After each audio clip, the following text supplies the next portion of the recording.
بسم اللہ الرحمن الرحیم۔ آج کا عنوان ہے حضرت ابراہیم کی زندگی کا خلاصہ۔ ارشاد خداوندی ہے، یاد کر اس زمانے کو جب ابراہیم علیہ السلام بیت اللہ کی بنیادیں درست کر رہے تھے اور اس کی دیواروں کو بلند کر رہے تھے، اور اسماعیل بھی ان کے شریک کار تھے، اور دونوں اس طرح دعا کر رہے تھے کہ اے ہمارے پروردگار، تو ہم سے قبول فرما، بے شک تو سننے والا اور جاننے والا ہے۔ جب باپ اور بیٹا کعبے کو بنانے میں مشغول تھے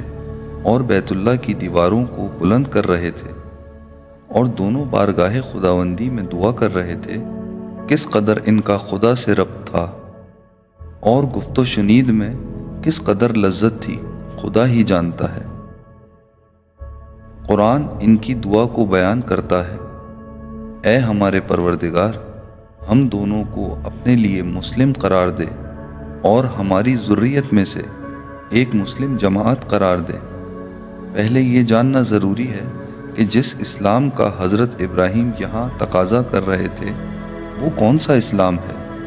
کیا وہی اسلام مراد ہے جو لوگوں میں رائج ہے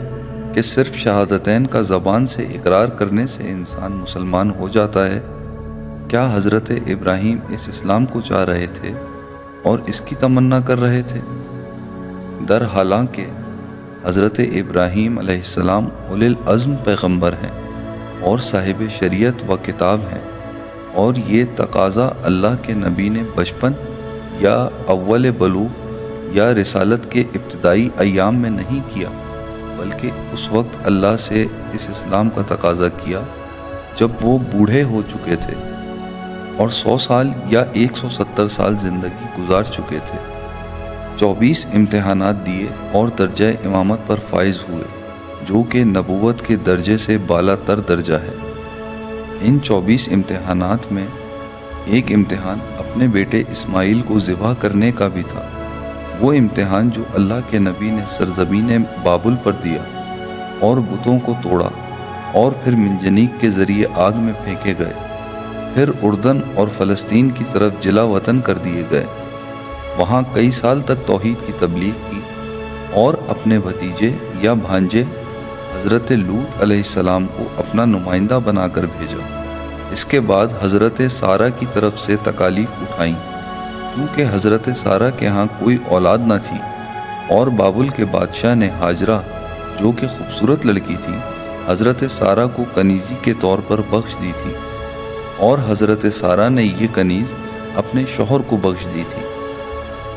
لیکن حضرت ابراہیم نے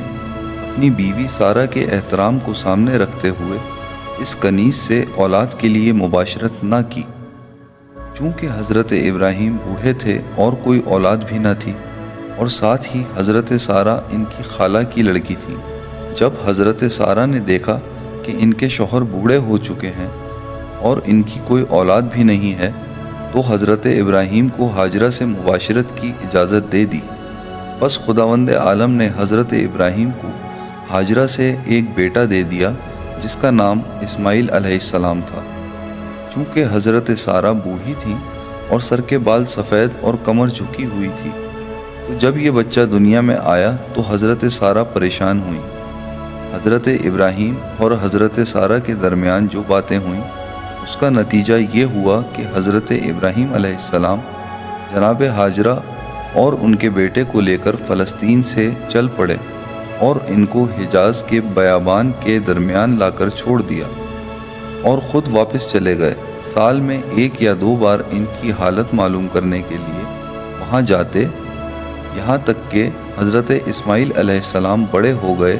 تو حضرت ابراہیم علیہ السلام اور حضرت اسماعیل علیہ السلام نے مل کر خانہ کعبہ کی تعمیر کا کام شروع کیا۔ اللہ تعالیٰ نے اپنے فضل و مہربانی سے حضرت سارہ کو بڑھاپے کی حالت میں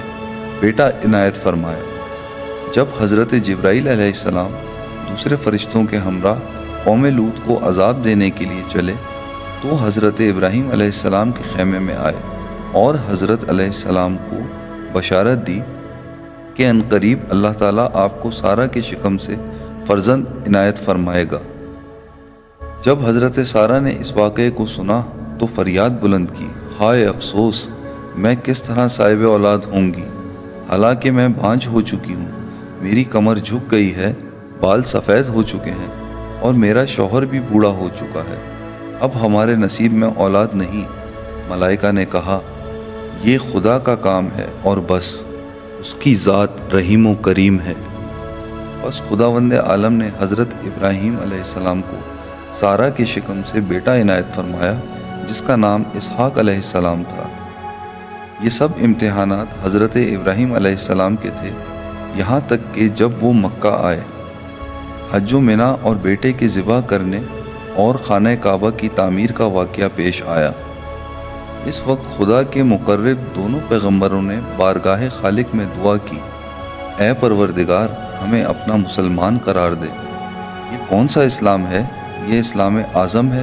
یعنی اپنے پورے وجود اور ہستی کو خدا کے جلال و عظمت اور کبریائی کے سامنے جھکا دیں اور پورے وجود کو خدا کے سپرد کر دیں، نہ صرف افعال بلکہ اپنی روحوں،